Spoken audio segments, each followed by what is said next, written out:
Earlier today, the DayZ 1.14 experimental update was released. With it came a handful of additions, both big and small, that have huge effects on the game. After suffering through the server instability, I feel like I have a really good idea of how I personally feel about the update and its effects on DayZ moving forward. To save time, I will be skipping the changelog and instead just talk about the biggest changes in the game. If you want to read the entire thing, the link will be in the description. If you enjoyed this video, please don't forget to comment, like, subscribe, share, and hit the sub bell for future video and stream notifications. Going into the individual additions, the biggest thing that is added are the static and dynamic contaminated zones. There are 2 static locations on each map and a rotating event that spawns new zones over time. Be aware that there are what seem to be artillery shots that will land at a location and contaminate the area because of the... Oh shit! What the hell? If you log back into a server and the area you were in is contaminated, it will move you out of the area. Going into a contaminated zone without protection is lethal, causing you to bleed, cough, vomit, and eventually die. It is a very rapid disease that will kill you from full health in just about a minute. Using a full NBC outfit with a gas mask is most likely the best way to survive. There is also an antidote for the disease that can be found. Next would be the changes to stealth. First thing is that my stealth guide for the 1.12 update is no longer accurate. You cannot use two-handed weapons for stealth anymore. This means that the axes and pickaxes will no longer work anymore.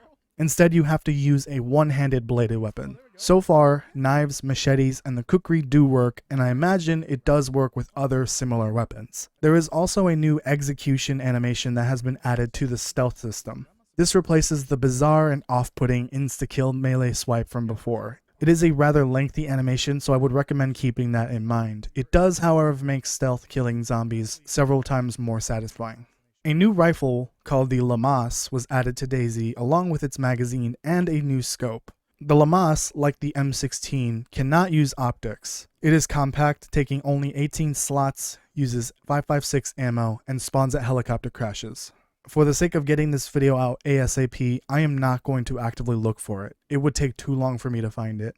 The last big addition would be the new traps. To be honest, 3 of these were in the game prior to the beta release of DayZ, but they added some much needed ways to help hunt smaller animals and catch fish. The only exception is that the tripwire works as expected, allowing for a grenade to be attached.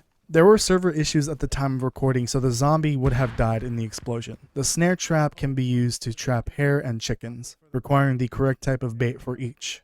You will need a worm for a chicken and an apple for a hare. I don't know if there are other types of bait that can be used. Fishnet traps and small fish traps will allow you to catch sardines and bitterlings and require a worm as bait. Another small addition with these traps is that you can now pick up the carcasses of chickens, hare, and these small fish. It's actually pretty hilarious holding a dead chicken. Now I can go around beating up zombies with my cock.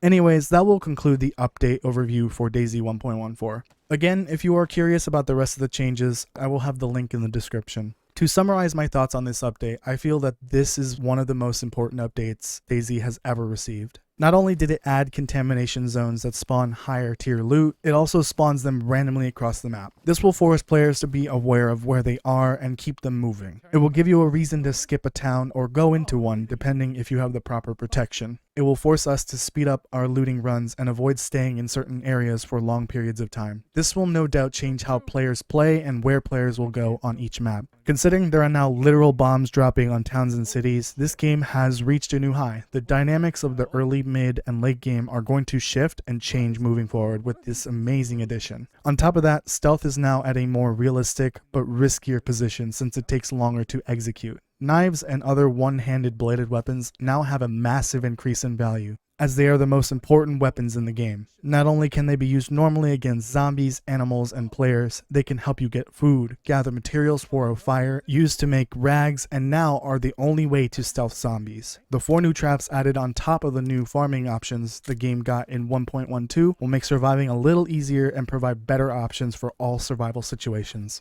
DayZ just keeps getting better and better with each update. I understand that sometimes changes will mess with the game meta, make the game harder, and introduce new mechanics that are basically required to survive, but the game needs to evolve in order to survive. The contaminated zones alone are the biggest thing DayZ has ever gotten, and hopefully something else down the line will change the game just as much.